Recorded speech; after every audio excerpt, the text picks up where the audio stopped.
আল্লাহ তাআলা যার রিজিক দিছে এর বেশি কি আমরা কেউ খাইতে পারবো? এর কেউ কমাই দিতে পারবে? কথা মনোযোগ দিয়ে শোনো কেমন, এটা তোমার কাজে আসবে। ওয়াল্লাহি তুমি এই লজিকটাকে একটু অনুভব করো প্লিজ।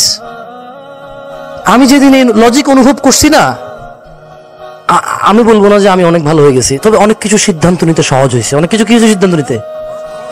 আচ্ছা বলো তো, যা আল্লাহ তোমার জন্য নির্ধারণ করেছে তাকে কেউ নিতে পারবে? আর যা আল্লাহ তোমার জন্য নির্ধারণ করে নাই তুমি কি এর বেশি নিতে পারবা?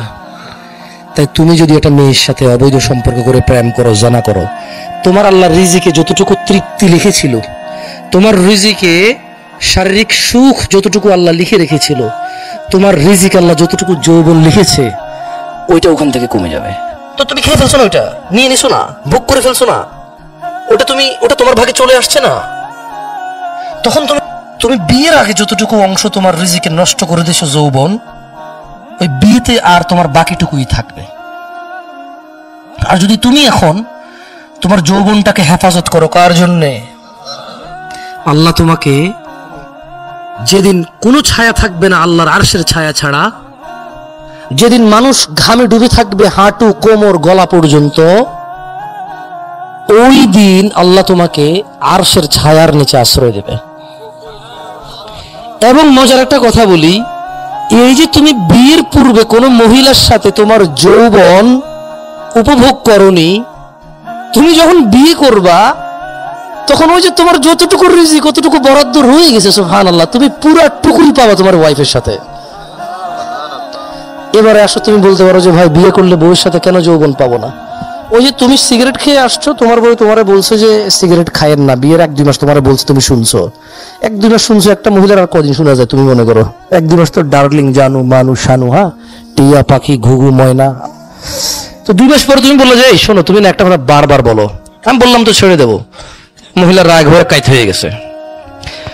এখন তুমি বললো যে কি ব্যাপার, বুঝলাম না, রাগ হয়ে গেল, আমিও রাগ করছি।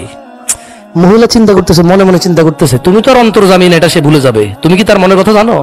সে চিন্তা করবে আমার মানাইলে আমি মাইনে যাবো, কিন্তু তুমি তো তার মনের কথা জানো। তুমি চিন্তা করলে মধুর, এ তো রাগ করে ফেলছে, ধর তুমি শুয়ে গেলা।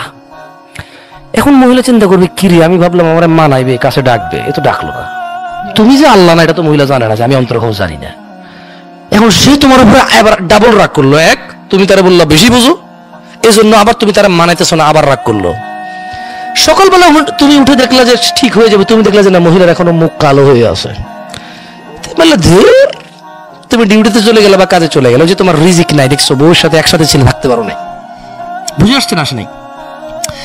এরপর তুমি ঘরে এসে বললা যে কি ব্যাপার, তোমার মন তো খারাপ কেন? 1 কথা 2 কথা লাগছে ঝগড়া। মহিলা বললো বাপের বাড়ি যাবো। তুই জাগা, আমার কি আসে যায়?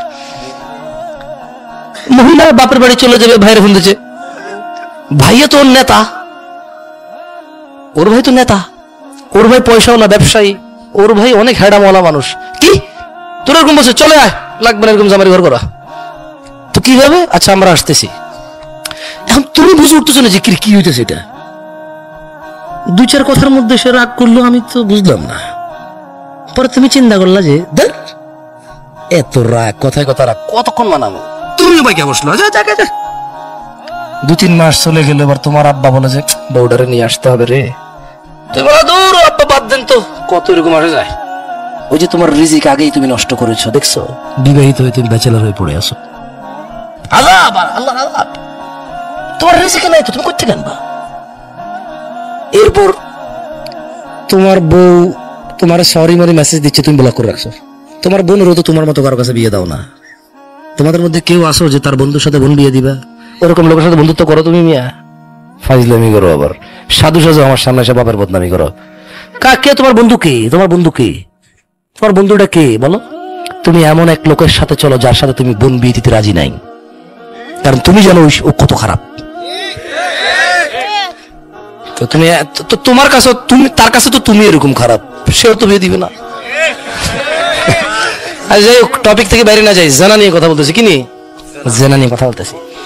তো এখন 2 মাস পর ব্লক টক করে দিছো। এরপরে তোমার বউ মার মোবাইল থেকে মেসেজ দিছে, আচ্ছা আমি দুঃখিত বললাম, তো ঠিক আছে তুমি যা বলবা তা করবে, এরপর আর তোমার বলবো না সিগারেট টিগারেট খাইও না, হ্যান ত্যান বকে শুধু বলে দিছে আবেগী, একবারে বিশাল লম্বা এক চিঠি পাঠাই দিছে। একটু একটু তোমার মন ভাঙলো, তুমি নিয়ে আসছো। এরপর তোমরা আছো সুখে শান্তিতে। আবার হঠাৎ তোমার রাত্রে লেট করে ঘরে ফিরা, অথবা তোমার মোবাইলের মধ্যে মেসেঞ্জারে কারো মেসেজ দেখে বউ খেপে গেল, চেতে গেল, বা তুমি বউকে ফোন দিয়ে কাজে বিজি, বললে যে তোমার মোবাইল বিজি কেন? বলে যখন আম্মার সাথে কথা বলতেছি। আরেকদিন তুমি বললে তোমার মোবাইল বিজি কেন? বলে যে না, আম্মার সাথে কথা বলতেছিলাম, আপা ফোন দিছিল। তুমি একদিন বললো যে আচ্ছা আজকে আগে ওর আম্মারে ফোন দিব, আগে পরে ওর আপারে ফোন দিব, পরে ওর খালুরে খালারে সবাই ফোন দিব, তারপরে ফোন দিব, দেখি আজকে কাল কথা কয়। তুমি সবাই ফোন দিয়ে বললো যে হ্যাঁ তোমার মোবাইল ব্যস্ত পেলাম কেন? বললো যে তোমার ও আম্মুর সাথে একটু কথা বলছিলাম। বলে তোমার আম্মুর সাথে এখন আমি একটু কথা শেষ করছি। এখন তোমরা বউ বলো যে ছি তুমি আমাকে সন্দেহ করো। তুমি আশ্চর্য সন্দেহ কেছে, এটা তো বাস্তবতার সন্দেহ। তো আমি যদি অনুমান করতাম তাহলে না সন্দেহ। তুমি তো মিশে কথা কইছো, সন্দেহ কেছে তো কনফার্ম। কার সাথে কথা বলছো বলো? এরপর বলছে যে না বুঝছো, তুমি তো রাগ করবা জেনে আমি বলি নাই। ওই যে মানে আমার ফুফাতো ভাই, তুমি এবার কি মনে করো এই জন্য আমি তোমার বলি নাই, ভুল বুঝো কিনা? আচ্ছা আমি তোমার সাথে কথা বলা দেবো একদিন ভাইয়ের সাথে। তুমি যদি বাউরে ওর ফুফাতো ভাই, ওর ফুফি হলো একটা, ফুফির মেয়ে হলো 60টা, এ কোন ফুফাতো ভাই? ওর তো কোনো জারজ ফুফাতো ভাই আছে বলে আমি জানি না। তুই ফুফাতো ভাই করতে গা? তুমি বিয়ের পর দাওয়াত খাইছো না? ফুফির বাড়িতে দাওয়াতে গেছো, খালা শ্বশুরের বাড়িতে দাওয়াতে গেছো, শাশুড়ি না সরি।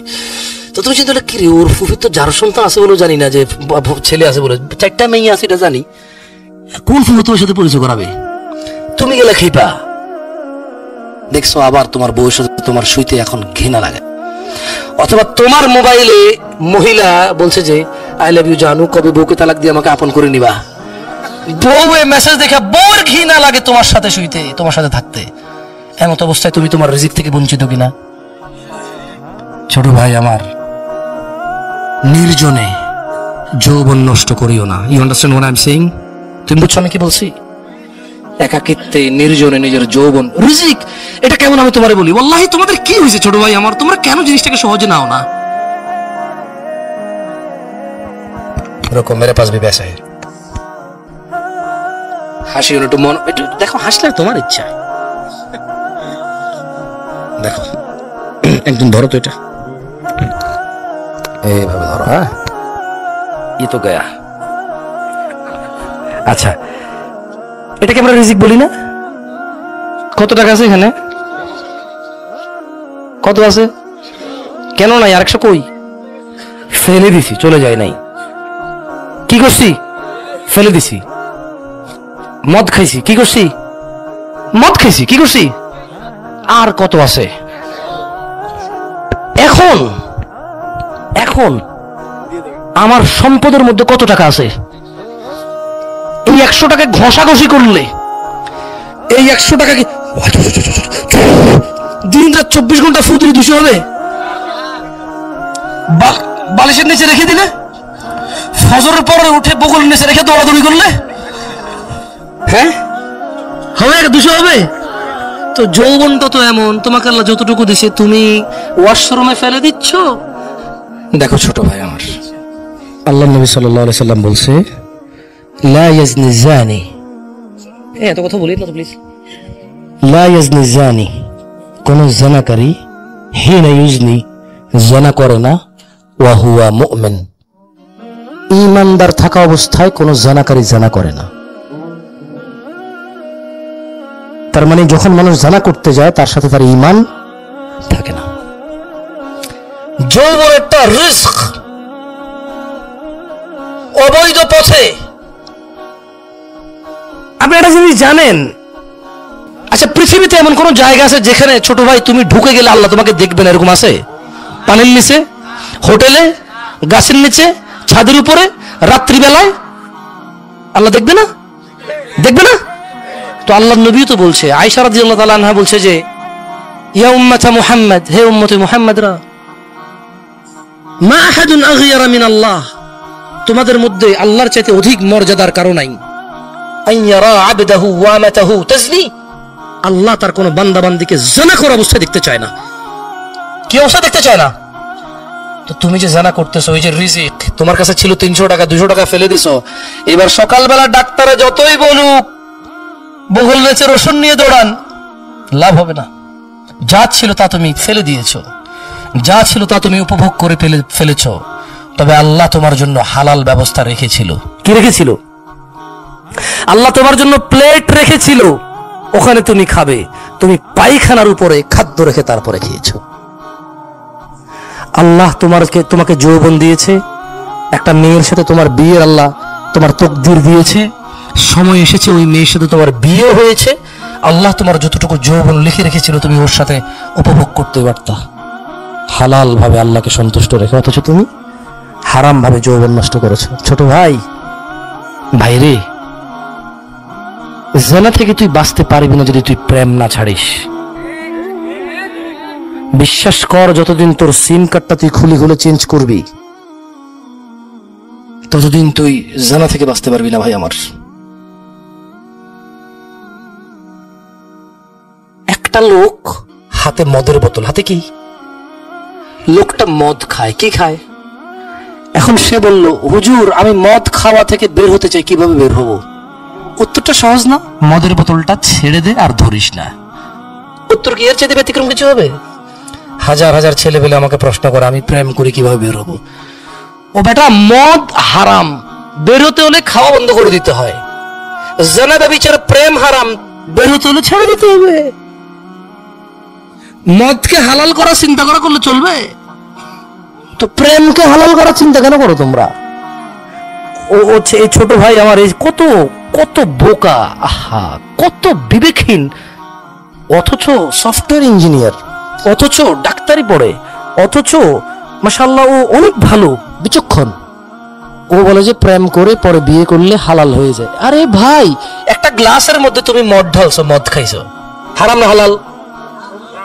পরে তুমি একই গ্লাসে ধুয়ে পানি ঢেলে খাইছো, হালাল না হারাম? তো আগে যে মদ খাইছো ওটা হালাল হয়ে গেছে? গ্লাস তো একটা, গ্লাস কয়টা? গ্লাস কয়? তো আগে মদ খেয়েছো, এরপর ধুয়ে পানি খেয়েছো, দুধ খেয়েছো ওটাতে, তাই বলে কি আগে যে মদ খেয়েছো ওই মদ হালাল হয়ে যাবে? তদরূপ মেয়ে একটা, বিয়ে না করে সম্পর্ক রেখেছো, হারাম। মেয়ে একটা বিয়ে করে সম্পর্ক করলে আগের হারাম হালাল হবে না, ওটা গুনাহ থেকে যায়। ওটা কি থেকে যায়? ওটার জন্য মাপ চাইতে হবে। যেমনটা বিয়ে না করলে মাপ চাইতে, তুমি এই মেয়েকে বিয়ে না করলে এমনটাই মাপ চাইতে হবে।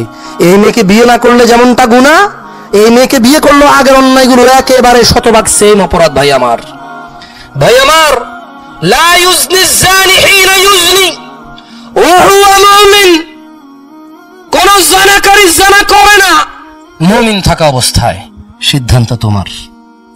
আর শোনো, মুসলমান হয়ে মরতে চাও? হাত তোলো তো। মুসলমান হয়ে মরতে চাও? আল্লাহ তাআলা কবুল করুন।